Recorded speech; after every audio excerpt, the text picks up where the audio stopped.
Hello छात्रों, आज सभी छात्र छात्राओं का आज की ऑनलाइन कक्षा में स्वागत है।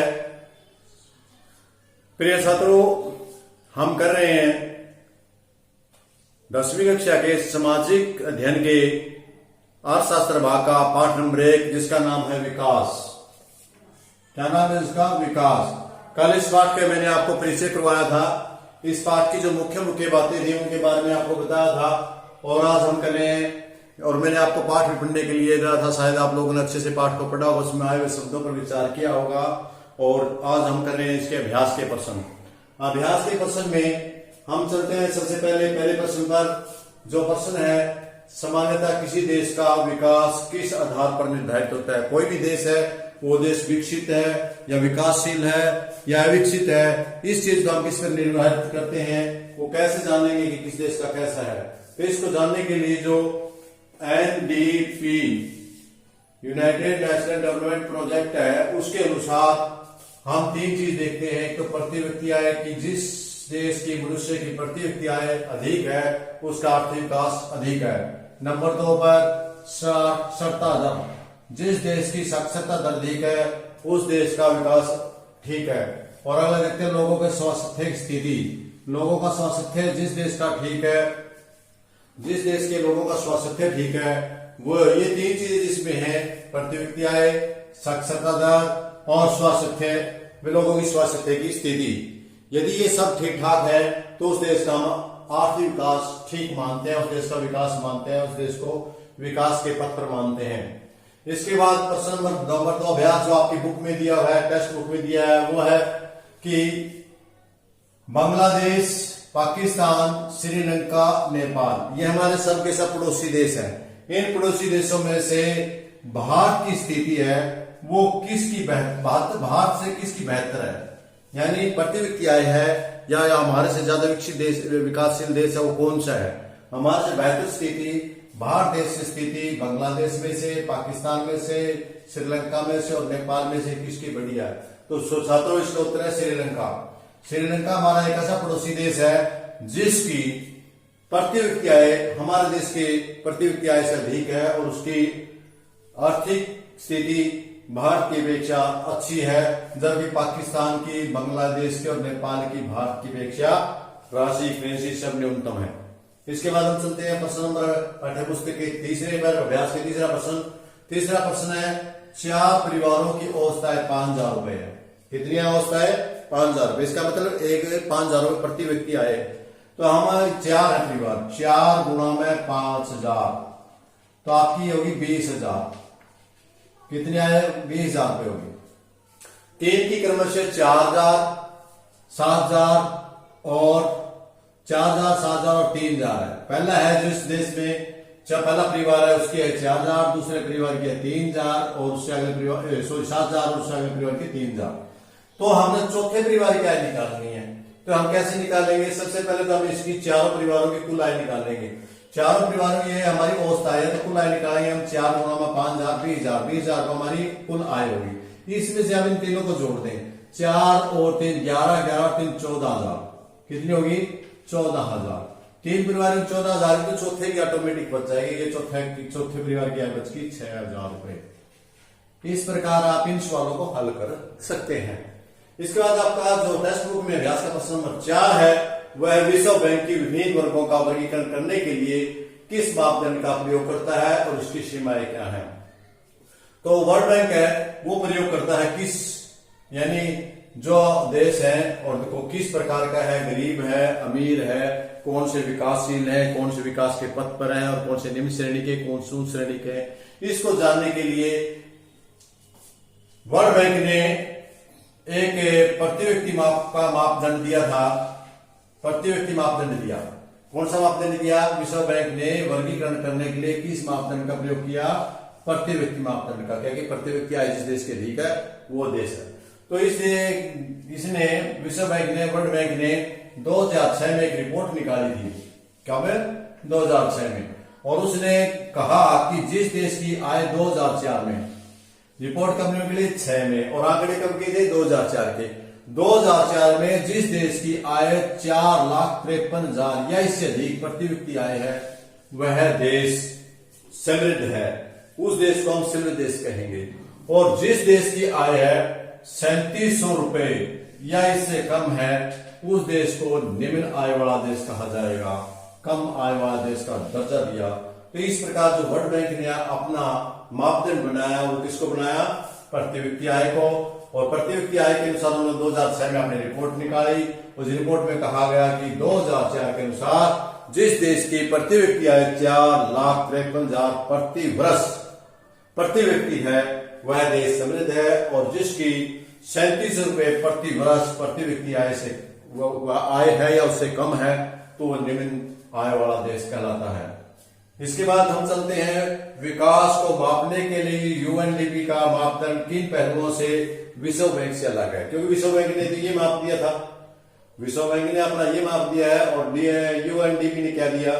यूनाइटेड नेशनल डेवलपमेंट प्रोजेक्ट, यानी क्या कहा? इन्होंने इनके अनुसार का मापदंड है शैक्षिक स्तर, व्यक्तियों लोगों का स्वास्थ्य है, और लोगों की प्रति व्यक्ति आय, और बच्चों का स्कूल में नामांकन, पढ़ने वाले बच्चों का कि कितने बच्चे वहां पर पढ़ रहे हैं। 4 चीजें ली इन्होंने।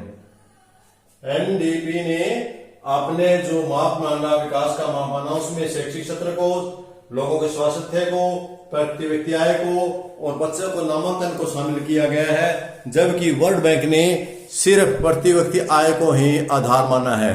तो सिर्फ प्रति व्यक्ति आधार उचित नहीं है, क्योंकि हो सकता है वह आय तो अधिक हो लेकिन वहां सारे लोग बीमार रहते हो, या स्वस्थ शैक्षिक स्तर गिरा हुआ हो, ये या फिर बच्चों का पढ़ाई की तरफ कोई नामांकन ना हो, अनपढ़ता ज्यादा हो।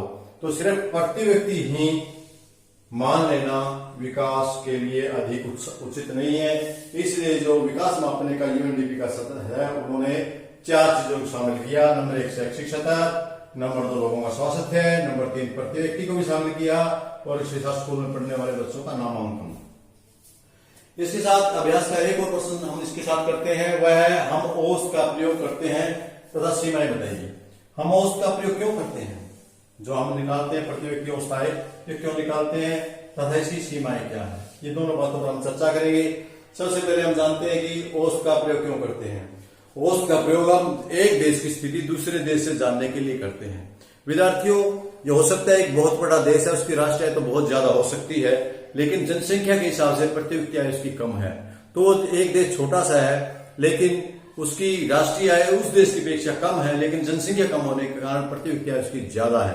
तो इस प्रकार जरूरी नहीं कि राष्ट्रीय आय ज्यादा हो तो वो देश ज्यादा विकासशील होगा, अधिक विकसित होगा, और जिस देश की राष्ट्रीय आय कम है वो निम्न सत्र का या निम्न दर्जे का देश होगा, क्योंकि ये डिपेंड उसकी जनसंख्या पर भी करता है। बहुत ज्यादा जनसंख्या हो और राष्ट्रीय आय ज्यादा और प्रति व्यक्ति आय कम आ रही है, हो सकता है। और दूसरी तरफ यदि छोटा सा देश है, उसकी राष्ट्रीय आय तो कम है लेकिन जनसंख्या कम होने के कारण उसकी प्रति व्यक्ति अधिक आ रही है, तो हम कम जनसंख्या वाले देश को अधिक विकास मानेंगे। तो इसी प्रकार इसकी जो विकास है, इसकी कुछ सीमाएं भी हैं। पहली सीमा, आय वितरण की सही तस्वीर पेश नहीं करता।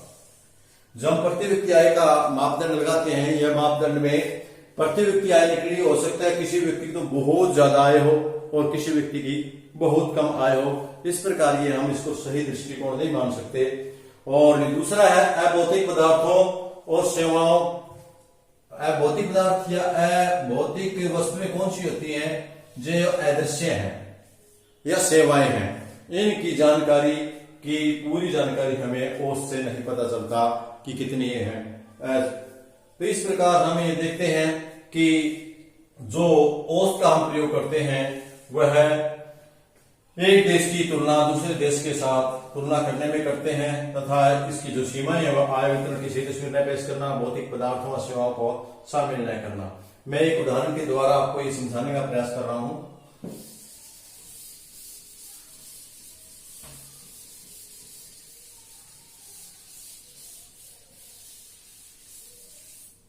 हम एग्जाम्पल ले लेते हैं 2 देशों का।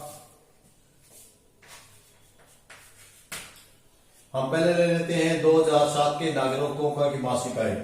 2007 में नागरिकों की आए।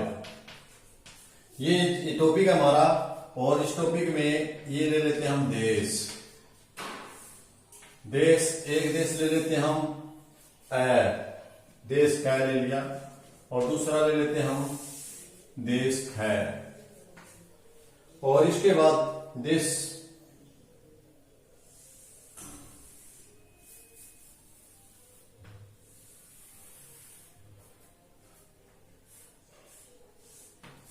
इसमें ले लेते हैं पहला जो व्यक्ति है, हम कुछ व्यक्ति ले लेते हैं, 5 व्यक्ति।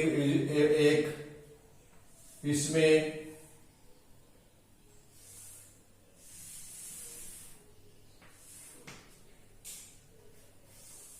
ये आपकी एक सारणी बन गई, और इस सारणी को आप ध्यान से देखते रहिए। तो इसके पहले व्यक्ति क्या है 9500, और इस देश में है इसकी 500। दूसरा ऑप्शन इसके जो दूसरा है उसमें इसकी 10,500, और इसमें 500। और तीसरा है इसमें ले रखी है 9800 रुपये, और दूसरी 500 रुपये। और इसके बाद जो तीसरा ऑप्शन है चौथा, वो है आपका 10,200, और इधर है आपका 4800। 1 2 3 4, ये हमारा गलत हो गया। यहां 10,000 ले लेते हैं इसकी, और यहां 500 ले लेते हैं। हर बार 500 है। और इसका है जो पांचवा है, इसका 10,200, और इसका 48,000।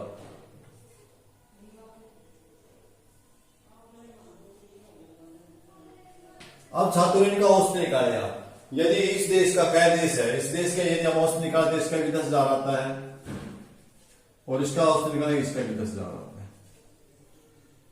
यदि हम ये देखें कि सबसे अधिक औसत दोनों का बराबर है, लेकिन वितरण सही नहीं आ रहा आपका। यहां में उपले देश कै में वितरण है वो बड़ा कम डिफरेंस है, सब लोगों का ज्यादा नहीं है, लगभग समान आय है, स्थिति है, देश की स्थिति ठीक है।